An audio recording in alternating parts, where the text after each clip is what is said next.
Hey, if you're wondering why your car is making that grinding or screeching sound every time you hit the brakes, this could be the reason.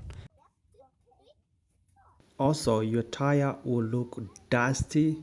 It's something like this. When you look your tire wheel, it will look dusty like this. This is a brand new brake pad, and as you can see, it's nice and thick layer of grinding material.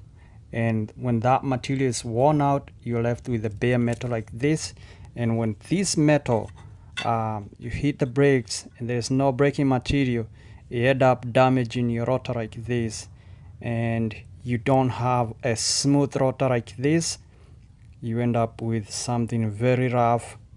It's supposed to be nice and smooth. Now it's gonna be the time to change the brake pads and the rotor at the same time. That braking material will correct in your tire rim, and it's an easy job. Check out my videos on how to do it yourself. Stay tuned.